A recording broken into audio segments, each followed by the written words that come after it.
গতকাল মুর্শিদাবাদ সহ রাজ্যের সবকটি জেলায় তৃণমূলের ব্লক সভাপতির পরিবর্তন হয়েছে। বহরমপুর মুর্শিদাবাদ সাংগঠনিক যে জেলা, 20টা ব্লক সভাপতির মধ্যে 11টি নতুন মুখ এনেছে। পুরনো যারা থেকে গেছে তাদের মধ্যে ভরতপুর বিধানসভার 2টি, ভরতপুর 1 এবং ভরতপুর 2, দুটো ব্লকে পুরনো যিনি সভাপতি ছিলেন তিনিই আছেন। আমাদের সঙ্গে আছেন ভরতপুর 2 অর্থাৎ সালার ব্লকের ব্লক সভাপতি মুস্তাফিজুর রহমান সুমন। আসুন সুমন ভাই নিজে কি বলছে। তৃণমূল কংগ্রেসের ব্লক সভাপতি হিসাবে আমি 2014 থেকে 16 পর্যন্ত ব্লক সভাপতির পদে ছিলাম এবং 2022 সালের 17ই আগস্ট পুনরায় আমাকে বিবেচিত করা হয়েছিল এবং ত্রিস্তর পঞ্চায়েতের পরে এই যে আবার সর্বভারতীয় তৃণমূল কংগ্রেসের পক্ষ থেকে বহরমপুর মুর্শিদাবাদ সাংগঠনিক যে তৃণমূল কংগ্রেসের জেলা কমিটি কাল ঘোষণা হয়েছে ব্লক সভাপতির নাম, সেখানে আমি তৃতীয়বারের মতো আবারও বিবেচিত হয়েছি।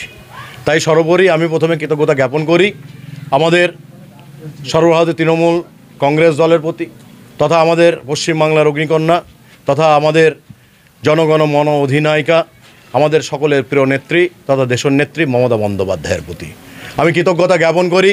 আমাদের পশ্চিমবাংলার সবুজ সেনাপতি, ছাত্র যুবদের নয়নের মণি, তারুণ্যের উন্মাদনা যুবরাজ অভিষেক বন্দ্যোপাধ্যায়ের প্রতি এবং আমি কৃতজ্ঞতা জ্ঞাপন করি আমাদের বহরমপুর মুর্শিদাবাদ সাংগঠনিক জেলার বলিষ্ঠ সভাপতি অপূর্ব সরকার ডেভিড মহাশয়ের প্রতি, যে তারা আমার প্রতি আবার পুনরায় তাদের আস্থাভাজন হয়েছি, তারা পুনরায় আমাকে বিবেচিত করেছেন।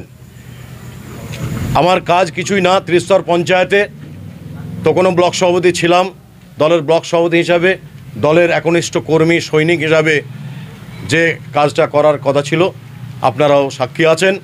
মুর্শিদাবাদের নিরিখে আমাদের ব্লকে অনেক ঘাত প্রতিঘাত সংঘাত লড়াইয়ের পরেও আমরা কিন্তু উল্লেখযোগ্য ফলাফল করেছিলাম এবং আজকে 7টা অঞ্চলের আমার কাছে প্রধানরা আছেন, অঞ্চল সভাপতিরা আছেন, পঞ্চায়েত সমিতির সবাই আছেন। হয়তো কালকে রাত্রি 8টার সময় নামটা ঘোষণা হওয়ার পর তাদের এই আবেগ, এই উচ্ছ্বাস, বাঁধভাঙা উচ্ছ্বাস তারা হয়তো ধরে রাখতে পারেননি।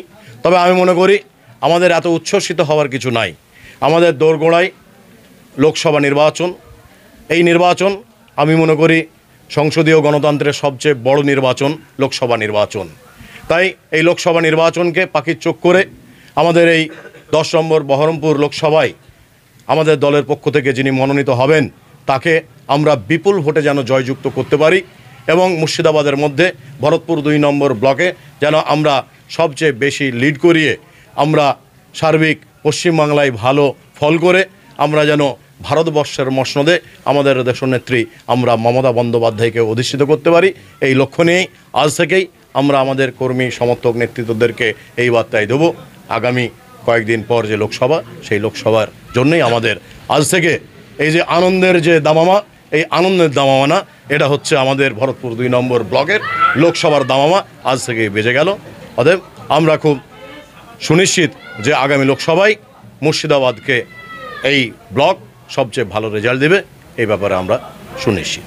গত পঞ্চায়েত ভোটে আপনার ব্লকের 7টার মধ্যে 6টাই যেহেতু তৃণমূল পেয়েছে, তারই কি পুরস্কার হিসাবে আপনার মনে হয় যে পুনরায় আপনাকে বহাল করে? অবশ্যই, আমি ওই জন্যই বারবার কৃতজ্ঞতা জ্ঞাপন করেছি। আমি মনে করি আমরা যারা কর্মী তাদের কাছে এটা স্বীকৃতি ছাড়া কিছুই নয়। এটা আমাদের অ্যাচিভমেন্ট যে আমরা ভালো ফল সকলের সম্মিলিত প্রচেষ্টায় যে করতে পেরেছিলাম, সেই ফলাফলের নিরিখেই হয়তো দল আবার আমাকে পুনর্বিবেচনা করেছেন। এটা আমার কাছে খুবই আনন্দের বিষয়। আমি খুব আপ্লুত এবং তার সঙ্গে আমাকে এই দায়ভার অর্পণ করতে হবে আগামী লোকসভার লক্ষ্যে।